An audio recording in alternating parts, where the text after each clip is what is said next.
자, 지금 연필로 기본 형태를 그려놨는데요. 여기에 옐로우 골드 계통으로 색깔이 들어가는 걸 한번 칠하도록 하겠습니다. 자, 맨 처음에는 밝은 노랑을 칠합니다. 밝은색 노랑을요. 밝은색 노랑을.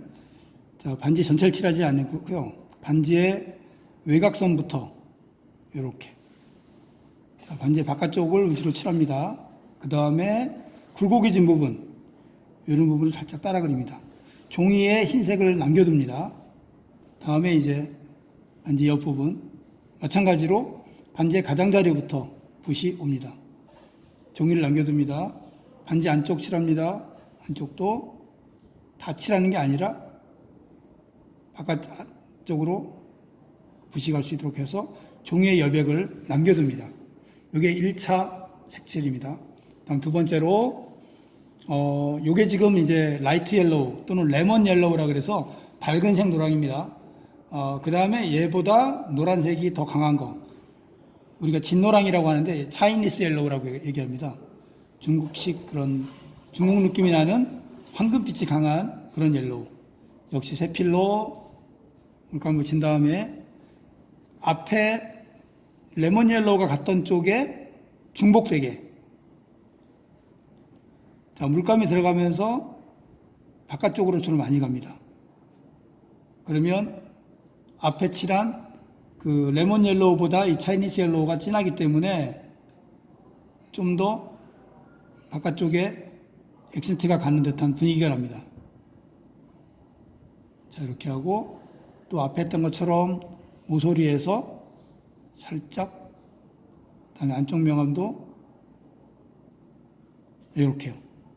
그러면 이제 노란 색깔이 좀 더 좀 디테일이 강해지죠. 자, 이 다음에는 이제 오크라 그래서 우리가 쉽게 말하면 그 똥색이라고 말하죠. 황토색, 오크. 자, 약간 갈색과 노란색이 섞인 이 오크 쪽을 칠해서 물기가 많다고 생각하시면 이렇게 화장지에 놓고 이렇게 닦아주시면 돼요. 그래서 세필의 끝이 뾰족하게 한 다음에 이번에도 역시 마찬가지로 앞에 차이니스 옐로우가 있던 그 위쪽에다가 더 얇게, 그리고 붓을 처음에 칠할 때 눌렀다가 살짝 들어주면서 가늘다가 다시 눌러주는, 다시 오다가 눌러주고 가늘어지고 다시 가늘어지고. 자, 안쪽은 이제 반지의 안쪽 찍었다가 빼주고 찍었다가 빼주고 이런 정도 해줍니다. 자, 그 다음에 이제 브라운 계통이 들어갑니다. 붓을 잘 빨아가지고요. 붓을 잘 씻고, 자, 브라운 초콜릿 계통, 초콜릿색, 브라운 계통 색을 살짝 칠해서, 수채화 물감 사용할 때 가장 중요한 게 물의 양 조절. 잘못하면 확 퍼져버리거든요. 그러면 이거 망쳤다 하시는데 괜찮아요. 물이 퍼지면 탈지면이라 화장지를 갖다가 이렇게 대면 쭉 흡수를 하니까. 자, 이렇게 해서 살짝 감을 잡아주시고, 그 다음에 이제 여기 위에 색깔 들어갈 때도 마찬가지로 앞에 오크 위에 브라운이니까 칠해지는 면적이 좁아져요. 그 위에 이렇게, 또는 이런 선 같은 경우에는 선의 끝을 좀 더 강하게 눌러서 약간 액센트가 가게 해주고.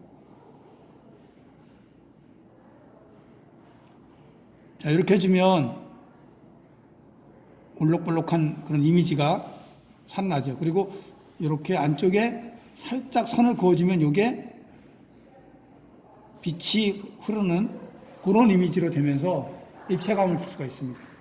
자, 그 다음에 반지의 몸체 쪽도 마찬가지로 살짝의 명암, 반지 안쪽 명암, 안쪽 명암. 지금 여기는 반지가 연필로만 되어 있기 때문에 이 아웃라인, 바깥에 외곽선이 약합니다. 이런 경우에는 외곽선을 이제 브라운 쪽, 다크 브라운, 아까는 라이트 브라운이고요. 이번엔 다크 브라운, 조금 더 갈색 톤이 진한 색깔, 여기에 블랙을 약간 섞어도 됩니다. 자, 칠해보면 좀 더 강하죠? 네, 요거 가지고는 주로 반지에 튀어나온 부분과 들어간 부분의 액센트. 자, 예를 들면 이런 끝부분이요. 그 다음에 이렇게 반지가 모양이 튀어나오고 들어간 부분, 다시 튀어나오고 들어간 부분 액센트 주고요. 끝에 모서리 부분 액센트 살짝 주고요. 연결된 부분에 끝에 눌러서 강조. 다시 한번 강조. 자, 이렇게 해주면 이파리 모양이 좀 더 강하게 돋보이죠. 그 다음에 몸체는 요거보다 약간 흐려도 됩니다. 물을 섞으셔가지고요. 물을 희석을 해서 약간 흐린 색깔로 해서 반지의 몸체를 칠해주시면 됩니다. 하고 반지의 안쪽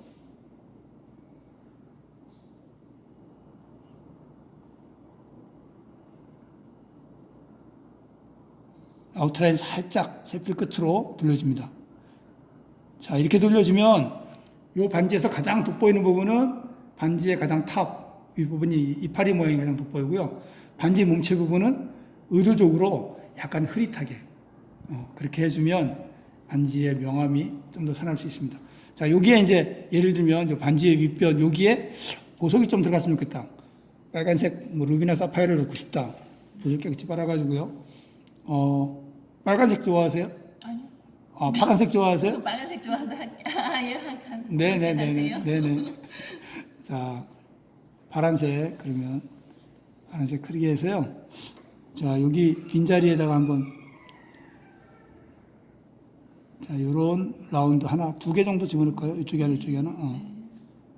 자, 얘를 파세팅을 할 수 있지만, 지금 이게 면적이 좁으니까, 이슬처럼, 푸른색 이슬처럼 하기 위해서,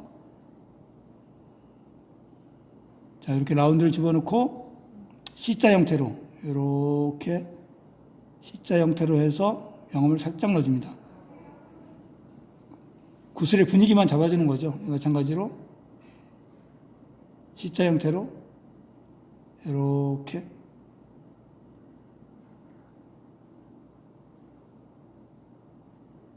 자, 이렇게 하면 파란색 구슬 2개 올라가 있는 그런 분위기가 나오죠. 네. 자, 요렇게 해서 이제 옐로우 계통, 옐로우 톤의 물감, 라이트 옐로우, 차이니스 옐로우, 오크 브라운, 다크 브라운, 블랙 조금 더 그렇게 했고요. 얘를 좀 더 강조한다면 여기에 이제 화이트가 하이라이트, 빛이 반짝 빛나는 부분이 하이라이트가 들어갔는데요. 그 하이라이트는 흰색 물감을 흰색 포스터 컬러나 흰색 물감을 진하게 하셔가지고요. 반지의 윗부분, 명암이 강한 부분에다가 찍어줍니다. 자, 예를 들면, 자, 아까 여기 가장 어두운 다크 브라운이 갔어요. 거기에 살짝 찍어줘요. 여기에 살짝 찍어줘요. 이렇게. 자, 이렇게만 해도 반짝 빛나는 느낌이 나거든요. 여기에 좀 더 강조하기 위해서는 막 이렇게 일부러 막, 우리 그 만화책에 보면 보석 빛나는 거 있죠, 왜? 그런 식으로 하시기도 하는데요. 그것도 이제 시각적인 효과를 높이기 위해서, 그런 부분이 필요한 것도 있습니다. 자, 이렇게 하면 나뭇잎 모양 반지 위에 푸른색, 파란색 구슬이 들어가 있는 반지의 그 수채화 물감을 이용한 렌더링이 되겠습니다.